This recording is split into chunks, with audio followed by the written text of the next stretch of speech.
Hello and welcome back to this video, and in today's lesson we're going to be discussing formative test 6 atau tes formatif 6 yang akan kita bahas.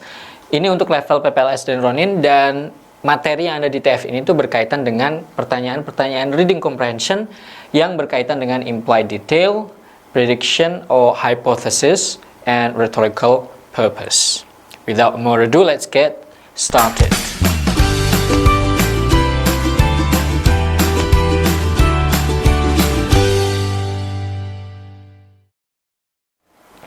Nah, untuk nomor yang akan kita diskusikan yang pertama, itu adalah nomor 3.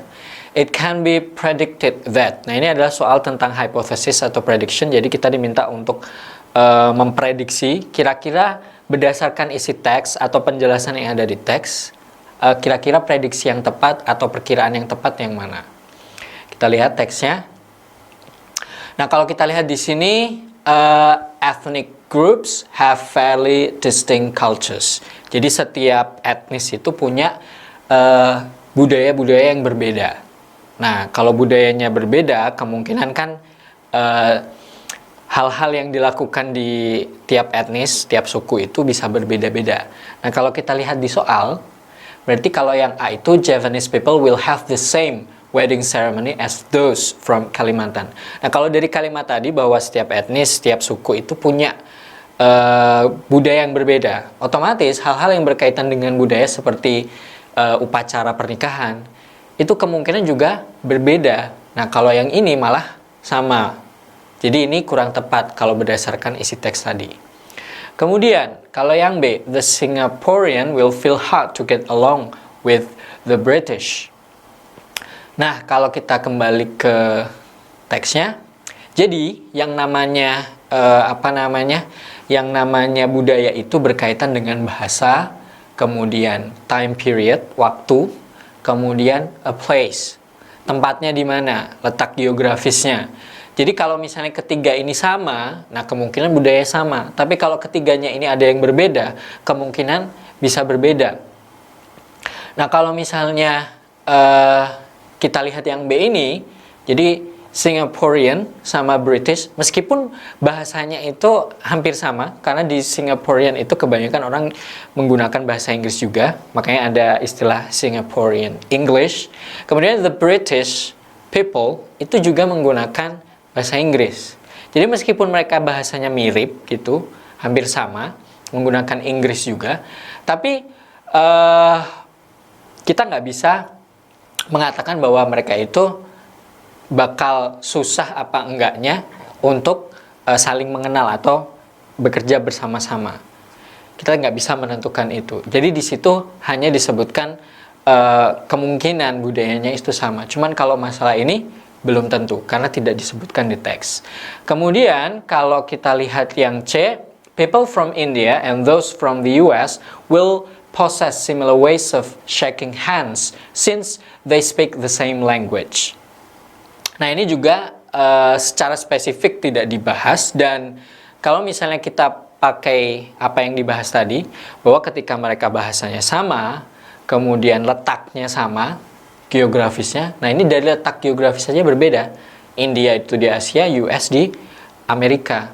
Jadi kalau misalnya dari geografisnya berbeda, kemungkinan budayanya juga berbeda.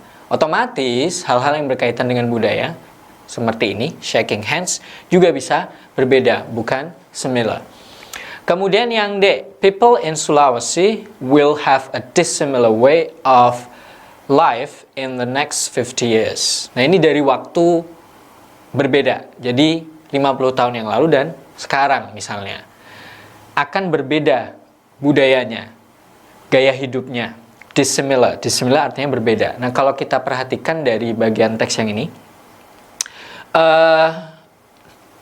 yang the culture of Illinois 1950 is not the same as the culture of Illinois 1990. Nah, ini dari waktu berbeda, otomatis budayanya tidak sama juga gitu. Nah, kalau yang berkaitan dengan India sama US tadi, itu bisa kita lihat dari contoh yang ini. The culture of British Columbia, Canada is not identical to the culture of New South Wales, Australia. Meskipun bahasanya kemungkinan sama menggunakan bahasa Inggris, tapi karena letak geografisnya berbeda, otomatis nggak sama budayanya. Jadi di sini historical period sama geographic location itu adalah hal yang perlu dipertimbangkan untuk define a culture. Nah, kemudian kalau kita kembali lagi ke soal yang the Irish won't behave differently. Won't behave differently berarti will behave the same. Padahal letaknya berbeda. Irish di Irlandia, South Africa di Afrika. Dari geografi berbeda, kemungkinan budayanya dan tingkah lakunya bisa berbeda juga. Sehingga yang paling cocok dengan isi teks adalah yang di. Jadi tadi contohnya yang Illinois tahun 1950 dengan Illinois tahun 1990 itu berbeda budayanya. Jadi ini kemungkinan bisa berbeda berdasarkan isi teks tadi. Right, moving on. Number 4, what can be inferred from the passage? Nah, ini berbeda teksnya. Teksnya adalah yang ini. Nah, kalau kita lihat bagian bawah teks yang berkaitan dengan jawabannya, itu adalah bagian sini. Yet, there is still so much we have yet to learn from it. Jadi, masih banyak yang perlu kita teliti lagi tentang hal itu. Nah, di sini yang diteliti itu adalah pandanya itu tadi. Jadi, pandanya itu masih perlu diteliti lebih lanjut tentang kegunaan fesesnya itu tadi. Nah, kalau kita lihat dari soalnya, apakah yang A, giant pandas abound in China, ini nggak dibahas di teks. Kalau yang B, all zoos keep giant panda for their animal collection, juga tidak dibahas di teks. Ini soal inference ya, jadi soal yang perlu kita tarik kesimpulan untuk mengetahui pesan tersiratnya. Kalau yang C, the experiment of giant pandas feces does not work out. Nah, ini masih belum diketahui apakah work out apa enggak, karena di teks di sini disebutkan if things work out. Nah, kemudian kalau yang D, giant pandas still need researching. Jadi giant pandas itu masih butuh diteliti. Nah, ini artinya masih butuh diteliti. Nah, ini tadi sesuai dengan yang kita garis bawahi. Nah, kalau yang E, researchers have now found many advantages from giant pandas faces. Jadi mereka itu kalau kita lihat dari teksnya tadi itu mereka itu menyimpulkan masih kemungkinan akan mempunyai manfaat kalau kita kembali ke teks. Jadi di sini mereka mengatakan jadi the giant pandas are contributing their faces. Kemudian di sini ada tulisan might actually be a solution to the search for sustainable new sources of energy.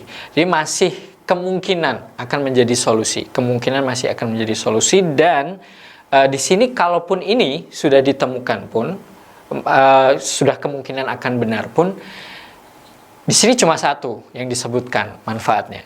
Nah, kalau yang E tadi itu ada lebih dari satu manfaat, advantages. Padahal cuma satu yang disebutkan di teks. Itu pun masih mungkin. Nah, sehingga di sini jawaban yang tepat tadi adalah yang D. Sesuai yang digarisbawahi tadi bahwa giant pandas ini masih perlu diteliti lebih lanjut. And the last number we're going to be discussing today adalah yang nomor 5 ini. Why does the author mention the look of a teardrop in the passage? Jadi kenapa sih si penulis itu harus menyebutkan frasa ini di teks? Jadi ini fungsinya buat apa? Kenapa sih penulis perlu menulis tulisan seperti ini, kata-kata seperti ini? Jadi untuk mengetahuinya, apa maksud si penulis menulis the look of a teardrop? Kita harus membaca konteksnya, membaca kalimatnya secara penuh. Kita membaca kata-kata sebelumnya dan sesudahnya yang ada di sekitar kalimat kata-kata ini, biar kita tahu konteksnya. Kenapa si penulis menyebutkan atau menulis kata-kata ini di teks. Rather than having a spherical shape around Earth, the magnetosphere has the look of a teardrop with a tail pointing away from the sun. Nah, jadi dia itu bukannya mempunyai bentuk yang seperti ini, yang spherical, tapi magnetosphere itu mempunyai bentuk seperti, jadi seperti kelihatannya, the looknya, penampilannya, kelihatannya itu kayak a teardrop with a tail pointing away from the sun. Nah, dari sini aja berarti kita bisa lihat bahwa kenapa sih penulis menulis penampakan penampilannya seperti ini, berarti itu menunjukkan dengan ini, with a tail pointing away from the sun. Jadi dia itu menggambarkan penampilan dari magnetosfer ini. Penampilannya seperti apa, bentuknya seperti apa.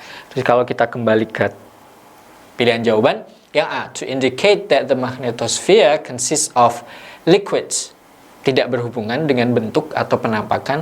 Kalau yang B, to make the point that the magnetosphere causes problems. Ini juga tidak ada hubungannya sama penampilan.